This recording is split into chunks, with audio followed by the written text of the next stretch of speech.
Youth corner news channel में आपका स्वागत है। डाला छठ सूर्य को अर्घ्य देने में हुआ हादसा, नदी के तेज बहाव में बहे 4 किशोर। आजमगढ़ जिले के अत्रौलिया क्षेत्र में छठ पूजा की खुशियां चंद मिनटों में चीख पुकार में बदल गई। सुबह उगते सूरज को अर्घ्य देने के दौरान छोटी सरजू नदी की तेज बहाव में 4 किशोर बह गए। लड़कों को डूबता देख चारों तरफ हाहाकार मच गया।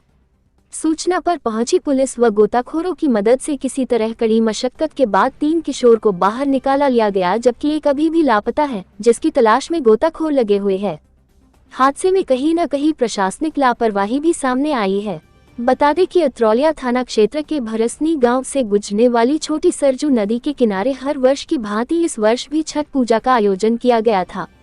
सुबह में उगते सूरज को अर्घ्य देने के बाद कुछ किशोर एक दूसरे पर पानी फेंकने लगे। इसी बीच तेज बहाव की चपेट में आकर गांव के 4 किशोर डूबने लगे। किशोरों को डूबता देख वहां मौजूद परिजन व ग्रामीणों में चीख पुकार मच गया। पहले तो ग्रामीण अपने स्तर से लड़कों को बचाने का प्रयास किया, लेकिन कामयाबी नहीं मिली। सूचना पर एसपी ग्रामीण राहुल रूसिया कई थानों की फोर्स व गोताखोरों के साथ मौके पर पहुंचे और रेस्क्यू शुरू हुआ तो 3 को तो सकुशल निकाल लिया गया, लेकिन चौथा किशोर अभी भी लापता है।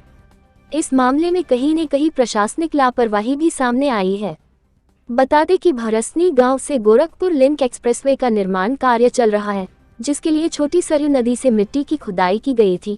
खुदाई की वजह से नदी गहरी हो गई, जिसको जिला प्रशासन ने बैरिकेडिंग नहीं कराया था। अंदाजा न मिलने के कारण यह हादसा हो गया। तो वहीं एसपी ग्रामीण राहुल रूसिया ने बताया कि सूचना पर तत्काल रेस्क्यू किया गया, किशोरों को निकाला गया है। लापरवाही के सवाल पर उन्होंने कहा कि इस जगह पर छठ पूजा का आयोजन होता है, इसकी जानकारी न तो ग्राम प्रधान ने और न ही किसी ग्रामीण ने थाने पर सूचना दी थी। सूचना होती तो यहाँ भी पर्याप्त व्यवस्था की जाती है। आजमगढ़ से पद्माकर पाठक की खास रिपोर्ट। थाना क्षेत्र में एक बच्चे की डूबने की सूचना आई, मौके पर आप लोग आए, क्या है इसकी?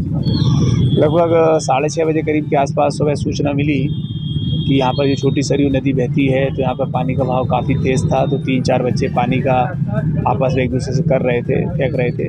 तो उसमें एक बच्चा जो है, जिसका नाम सत्यम यादव है, उम्र 15 साल है, पास के गाँव का रहने वाला है। ये चित्तूरपुर जगह पड़ती है, यहाँ पर छठ का कार्यक्रम हो रहा था। उसी में बच्चे भाग गए। तुरंत मौके पर पुलिस फोर्स आई, प्रशासन आया। अत्रौलिया से, एरौला से, महाराजगंज से गोताखोर बुलाए गए, गांव के भी गोताखोर रहे। उन सब की मदद से जो है लगभग अभी इस समय लगभग 8:15 बजे करीब लड़के को बाहर निकाला गया है।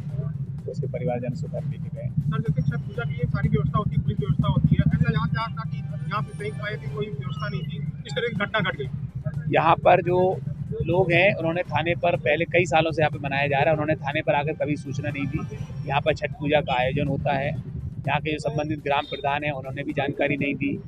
थाने की जानकारी में भी किसी तरह से इस बात को नहीं लाया गया। त्योहार रजिस्टर में भी ये वाली बात कहीं मेंशन नहीं रही कि यहाँ पर छठ पूजा का आयोजन होता है। और जहाँ पर छठ का आयोजन हो रहा था, वहाँ पर मैंने देखा लगभग 2 से 3 फुट तक है और वहाँ से लगभग लकड़ी भी लगी हुई है, लेकिन उसके आगे पानी का बहाव तेज़ है। तो छठ का आयोजन तो लोग शांतिपूर्ण तरीके से, अच्छे तरीके से साइड में कर रहे थे, लेकिन जहाँ पानी का बहाव तेज़ था, वहाँ 4-5 लड़के पानी के एक दूसरे को डालने के लिए एक दूसरे के पास चले गए। तो उस कारण से ये घटना